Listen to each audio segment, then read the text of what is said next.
Focus on the scales. Look at the curve of the claw. A yellow chicken foot scratches the dirt in a quiet backyard at dawn. The movement looks ordinary, almost silly. A farm bird searching for food. A small creature living in the shadow of human houses. But look closer. The texture of that foot is not soft. It is not mammalian. It is armored. Ancien. Reptilian. The toes grip the earth with a design older than grasslands, older than human language, older than the first cities. Now imagine that foot growing larger. The scales darken. The claws lengthen. The bones expand. The tiny backyard bird becomes something enormous. The ground begins to shake. The chicken foot becomes the limb of a Tyrannosaurus rex. Dinosaurs never truly went extinct. They simply changed their perspective. We were taught a simple story 66 million years ago. An asteroid struck Earth. The sky burned. The dinosaurs died. And the age of reptiles ended forever. But science has revealed something stranger. The giants died. The lineage survived. And today, the descendants of the dinosaurs are not locked inside museum halls. They are not trapped in stone. They are not only shadows in Jurassic imagination. They are hiding in your backyard. They are walking across sidewalks. They are circling above skyscrapers. They are pecking crumbs in city parks. They are singing at dawn. We call them birds. But birds are not merely related to dinosaurs. Birds are living dinosaurs. A chicken blinking in the morning light carries the heart of a predator beneath its feathers. A pigeon turning its head on a statue is not just a city nuisance. It is a survivor of the Mesozoic. An ostrich sprinting across the savannah is an echo of fast theropods that once ran through ancient valleys. A hawk diving from a skyscraper is a small, sharpened reminder that the old hunters never fully vanished. The age of birds is still the age of dinosaurs. To understand this, we must begin with a fossil that changed everything. Archaeopteryx. The Berlin specimen looks like a message from the past, a creature caught between two worlds. It had feathers and wings like a bird, but it also had teeth, claws on its wings, and a long bony tail like a reptile. Part lizard, part bird, part answer. Archaeopteryx showed that the boundary between dinosaur and bird was not a wall. It was a bridge. It kept the teeth of its ancestors, but it felt the pull of the heavens. It still carried the body of the old world, while reaching toward the sky. For a long time, Archaeopteryx stood almost alone as the great missing link. Then the fossil beds of Liaoning, China, changed the story again. There, paleontologists found dinosaurs covered not in scales alone, but in fuzz, filaments, and feathers. Sinosauropteryx revealed a halo of primitive plumage around its fossil body. It was not a bird, but it had the coat. Small theropods wore down like coverings. Some showed complex feather structures. Some may have displayed colors, stripes, and patterns. The textbook was rewritten, one brush stroke at a time. Feathers were not invented for flight.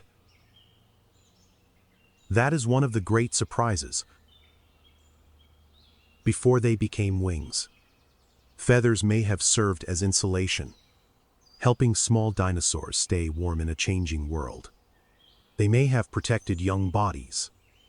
They may have helped regulate heat. They may have displayed identity, dominance, courtship, and warning. The first feather was not necessarily a flight machine. It may have been a blanket, a signal, a costume, a thermodynamic solution. A dinosaur standing in snow, wrapped in primitive feathers, tells us that these animals were not slow, cold, gray monsters from outdated textbooks. Many were active, warm, colorful, social, and alert. Even the king may have begun with down. Imagine a young Tyrannosaurus hatchling, not as a naked reptile, but as a fuzzy predator, covered in light insulation, hiding under the shadow of giants. The image feels strange only because our imagination has not caught up with the fossils. The dinosaur world was not dull. It was feathered. It was loud. It was alive with display. A peacock shimmering in the sun is not the beginning of extravagance. It is the continuation of an ancient evolutionary experiment. A bird of paradise dancing in the rainforest may be performing a ritual with roots deep in theropod courtship, communication, display. Love, the theater of feathers, may have started long before birds became birds. The skeleton tells the same story. Look past the size of a T. Rex. Look at the frame. Inside many theropod dinosaurs was a structure modern people know very well: the furcula, or wishbone. In a chicken dinner, it is a small tradition. In evolutionary history, it is a Mesozoic clue. The wishbone helps support the chest and may have acted like a spring during movement. In birds, it became part of the flight system, a dinner tradition with dinosaur roots. Then look at the bones. Many dinosaurs had hollow, air-filled bones supported by internal struts. Hollow does not mean weak. It means efficient. It means strength without unnecessary weight. Modern birds use the same engineering principle. A seagull bone and a dinosaur bone reveal a shared architectural logic: lightweight structure, reinforced from within. Bones were not just bones. They were airframes. And the air moved through the body in a way that puts human lungs to shame. Birds have a highly efficient respiratory system, using air sacs to keep oxygen flowing in a nearly continuous direction through the lungs. Evidence suggests many theropod dinosaurs had similar air sac systems. This was a lung system superior to ours. The same bellows that power a bird's song may echo the breathing machinery of giants. When a bird puffs its chest and sings, we are hearing more than a modern melody. We are hearing the descendant of a respiratory engine forged in the age of dinosaurs. But to conquer the sky, the body had to change. Teeth are heavy. Jaws are massive. A flying animal must be ruthless about weight. Over time, bird ancestors traded heavy teeth and jaws for a lighter, more versatile tool: the beak. The beak is not a downgrade. It is a masterpiece of keratin engineering. A toucan can reach fruit. A woodpecker can hammer into trees. A hummingbird can drink nectar. A hawk can tear flesh. A duck can filter water. A finch can crack seeds. One basic structure became a Swiss Army knife of evolution. The mouth became lighter. The possibilities became endless. But even here, the past leaves a reminder. Some chicks hatch with a tiny egg tooth, a temporary structure used to break the shell, a final dental whisper during birth. The old code never disappears completely. Sometimes, it only sleeps. In 2007, scientists pushed the connection even deeper. Protein studies from Tyrannosaurus rex materials suggested similarities with birds, especially chickens and ostriches. Suddenly, the relationship between the king of dinosaurs and the birds around us was no longer just a matter of bones. It reached into molecules. The closest living echoes were not lizards in the desert. They were birds in the yard. A chicken. An ostrich. The family resemblance was written in protein. Then came the asteroid. 66 million years ago, the sky fell. A massive impact struck what is now the Yucatan Peninsula. Firestorms, darkness, shockwaves, acid rain, and collapsing food chains transformed the planet. Plants died. Herbivores starved. The giants, with their huge energy requirements, could not survive a world that had suddenly turned hostile. It was a bad day for the big.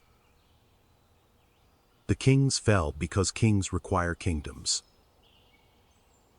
But the small had an advantage.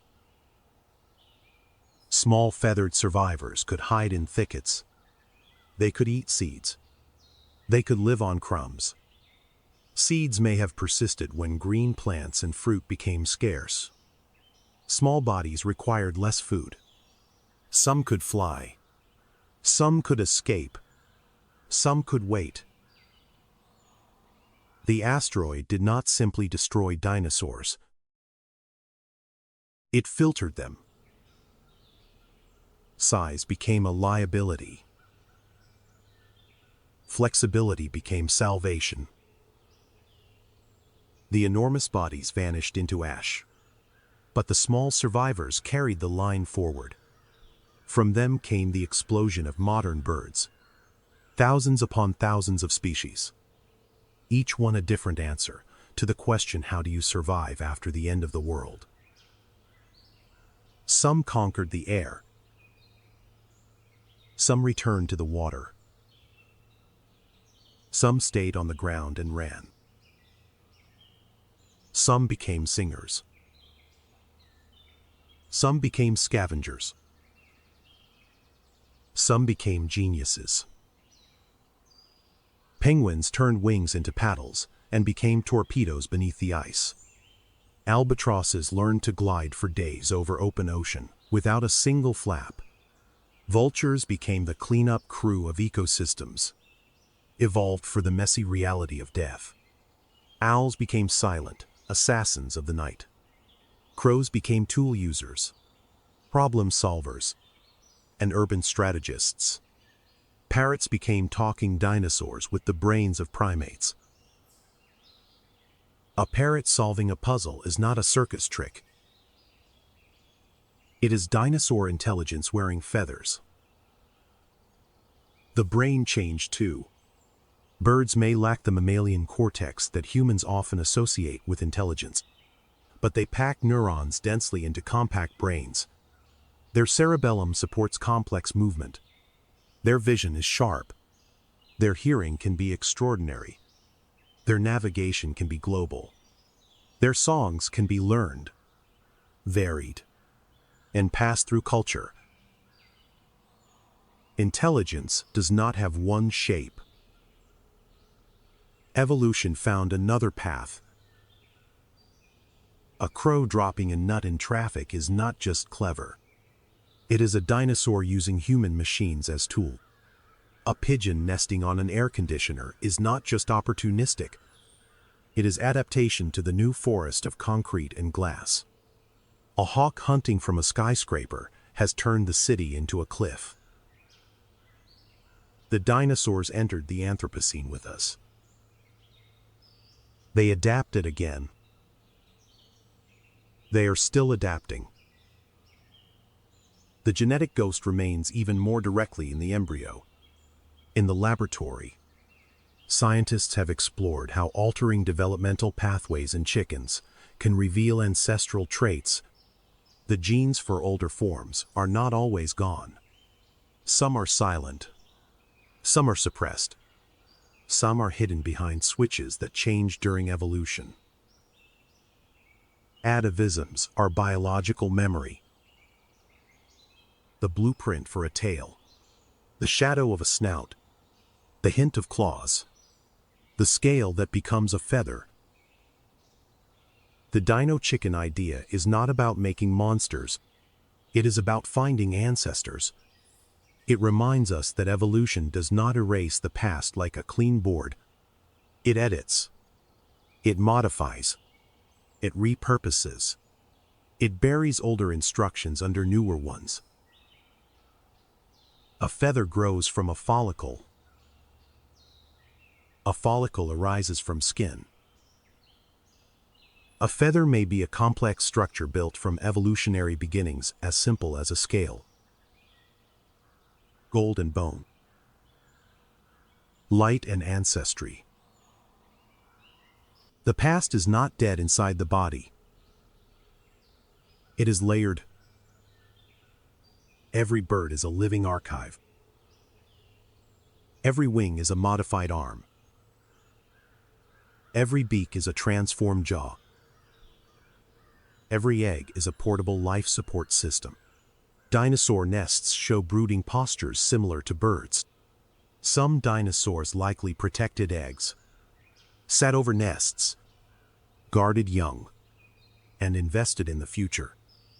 Parental care did not begin with modern songbirds. The posture of protection was already there. A pseudopody fossil brooding over its nest looks hauntingly familiar. Like a bird. Like a parent. Like love carved into stone. The egg itself is one of the oldest symbols of continuity. A hard shell. Pigments. Pores. Calcium. Membranous. Oxygen exchange. Protection. And vulnerability. All in one small chamber. Inside, a heart begins to pulse. The pulse of the theropod. A chick breaks out of its shell and enters the modern world, but its body carries the memory of deep time. It is breaking free from the Mesozoic every time it hatches. Now look at the city. Morning rises. Pigeons fly between buildings like they are navigating canyons of glass. Their iridescent neck feathers flash like oil on water. Seagulls scavenge at landfills. Crows hack traffic systems. Sparrows sing from wires. Falcons nest on skyscrapers. This is the new forest. Our machines became branches. Our rooftops became cliffs. Our trash became food.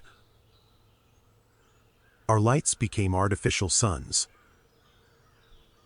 The descendants of dinosaurs did not only survive the asteroid, they survived us. But the world is changing again. Glaciers melt. Lakes dry. Seasons shift. Migration schedules move. Heat stress rises. Plastic enters the water. Wind turbines spin in the dark. Glass towers reflect false skies. Forests burn, then regrow. Cities expand, then become unexpected oases. Birds are adapting, but adaptation has limits. A bird drinking from a plastic bottle cap is resourceful, but it is also a warning. A falcon returned to the city is a conservation victory, but a songbird striking glass is a tragedy. A healed hawk released from a rehabilitation center is hope, but the need for that center is evidence of damage. The human hand can harm. The human hand can also heal. We protect birds not because they are delicate decorations of the sky, but because they are the last living branch of a world that began long before us. They are not just animals. They are history in motion. They are evolutionary evidence. They are the survivors of fire, darkness, impact, hunger, and time. A feather falls in slow motion and lands on a dinosaur fossil. The connection is complete. The fossil is not the end. The feather is not separate from the bone. The story did not stop in stone. It took flight. Next time you see a pigeon in the park, remember who you are looking at. Look at the feet. Look at the head movement. Look at the alert eye. Look at the feathered body built on an ancient frame. Imagine the phantom skull of a raptor behind that small face. A survivor of the Mesozoic is standing in front of you. The dinosaurs are still here. They are in the hawk riding the sunset, the owl hunting under the moon, the chicken scratching the dirt,